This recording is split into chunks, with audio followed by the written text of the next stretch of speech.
The other day, scrolling through my news feed, I came across a story that millions of others have also seen. A story of Nadine Abdul Taif, a young Palestinian girl who lives in Gaza. She's standing looking at the rubble in Gaza in a town. Tears are flowing down her face. The story said this: she's crying again, just like she does every day. The 10-year-old can't handle what's happening to her home any longer. Nadine says, I'm always sick. I can't do anything. I'm only 10. What am I supposed to do? Fix it? I'm only 10. I can't even deal with this anymore. I just want to be a doctor or anything to help my people. But I can't. I'm just a kid. I get scared. I'd do anything for my people, but I don't know what to do. Nadine asks of the violence, why do we deserve this? What did we do for this? My family said they just hate us. They just don't like us because we're Muslims. It's not fair.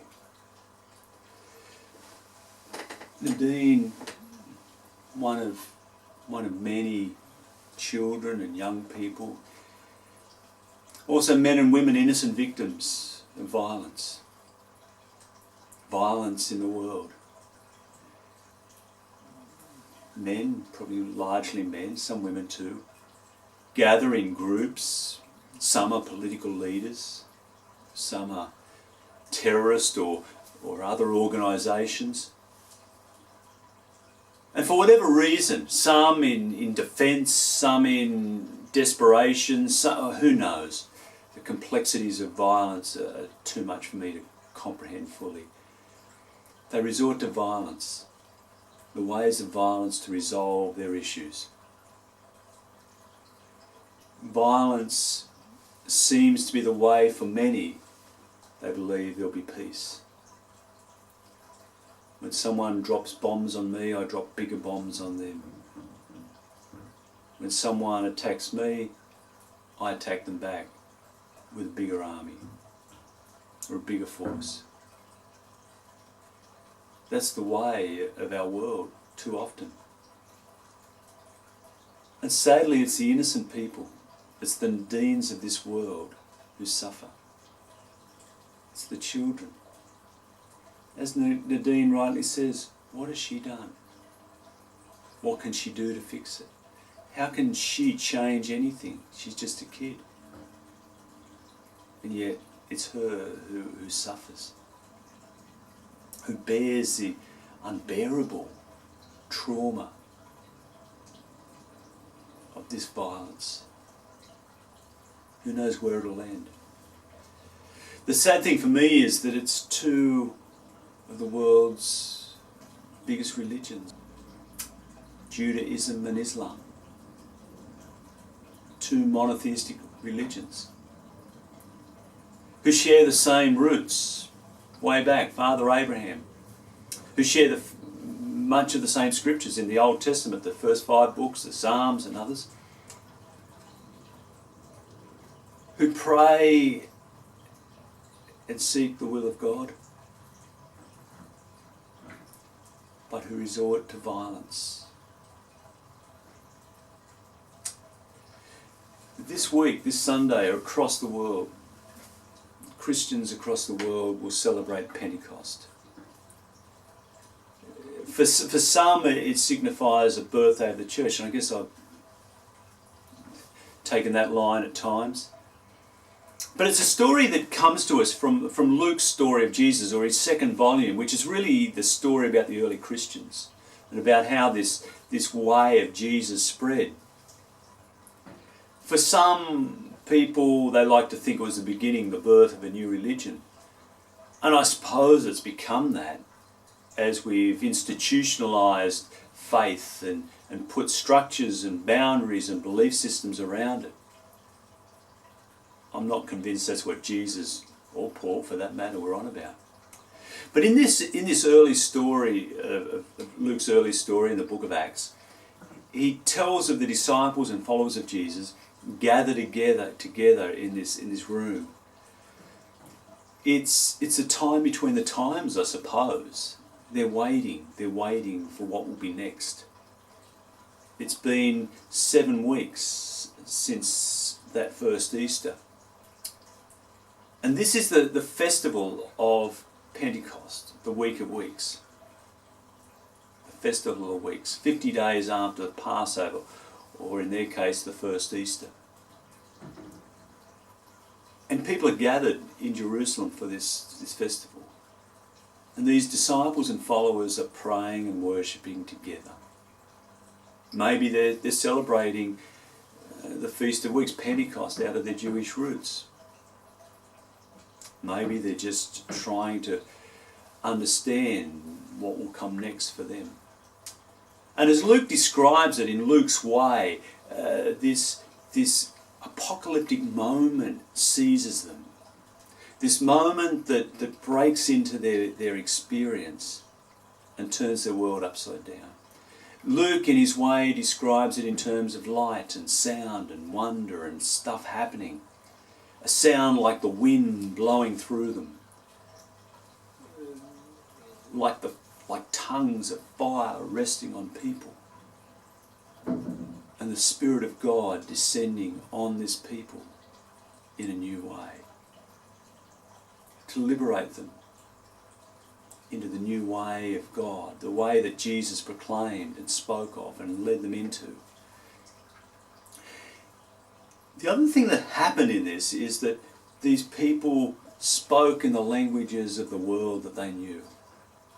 Gathered in Jerusalem were people from across the empire with different languages and cultures and traditions gathering together to celebrate this Pentecost. Jewish people. People perhaps of spiritual thirst and yearning. And when the disciples flowed out into the streets, they spoke these words of love and grace, these words of life and joy and hope and salvation and healing in the languages of the world, in the ways and the cultures of the world, the ways that people could understand. They spoke it with joy and passion and wonder. And people responded and were drawn into this community, this inclusive community grounded in love. This way of Jesus which broke down barriers between differences and helped people to live together and be one. And I think that's really what Pentecost is. For some it's this reversal of what happened in the Genesis story, in the early story of Genesis, where there was the Tower of Babel, where people built this tower, this story of the tower going up into the sky, and people believing if we can build it high enough we'll get into the heavens, which are just above the skies, as they believed, and we can be in the place of the gods and we'll be like God. And it's said that God confused their languages and spread them out across the earth. This is a drawing together of the peoples of the earth, certainly in the world that they knew. Coming together to hear this message of love which translates into every language, every culture, and draws people together into a way that's common and good and loving and just. A way that's inclusive. A way that opens up life for everyone to participate together. Each to bring their particular skills and gifts and experience to bear, and for the sake of the common good. And that's really what this was about, this movement of the Spirit uniting, bringing people together, to work together, to overcome their differences. Not to see the difference of colour or race or culture or language or gender or sexuality or age or whatever the barriers and boundaries we build up. It broke them down. And this was a really big thing for these early Christians as they were still Jewish in many ways and saw the world through Jewish eyes. But these experiences of the Spirit opened them up, so that Paul could say later, there are no Jew or Gentile, Greek and slaves and free and male and female. In Christ, all one. That was a phenomenally big change for many people, as it is today in our world. As it is in the Middle East, between Jews and Muslims, between Israelis and Palestinians, between people of colonial backgrounds and indigenous peoples across the world, whether it's here in Australia and our Aboriginal people and the colonialists who have come in later, whether it's people of dark skin and light skin, male and female, all the different categories we build up and to exclude people, define people and push them away. It overcomes the fear that we generate between ourselves and those who are different. Fear which increases the levels of violence and the exclusive ways in which we deal with other people, keeping them apart, away from us, separate, seeing them as different, and that difference as being bad. In this story, we see the Spirit drawing people together through a common story, a call into love, a call into grace, a call into healing, a call that goes out in different languages to the world and invites everyone into this place where we can understand ourselves as the children of God. And whatever name we use for God and whatever labels around the God that can melt away, so that God is this deeper, richer mystery at the heart of everything that holds us together. This relational love at the heart of all things that wants to love us all as children. And little Nadine is a human being. A human being who hurts and cries. A person with hopes and dreams, but who lives in fear because people hate her. They hate her because she is different. They hate her because some of her people hate them. They hate her and do violence to her because she is different, not one of them. Just as their children are hated and hurt by others. And that's all wrong. That's evil. It's not the way of God. It's not the way of Christ.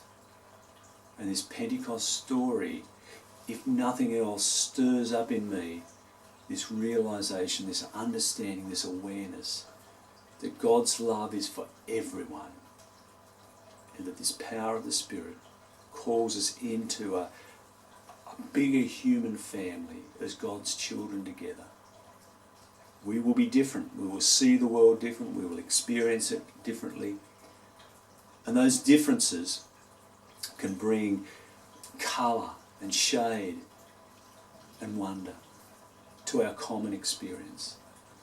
And if we work together, in love, trusting in this Spirit of God to guide us and lead us, we can overcome the major issues our world faces. And we can overcome the violence that becomes the way of so much of our world in dealing with problems and differences. This way of Pentecost, this way of God's Spirit, this way of God in the world is a way of love and grace, peace and hope, justice and mercy for all. It's a way of kindness and community, inclusive of everyone, bringing healing and life to the world. Amen.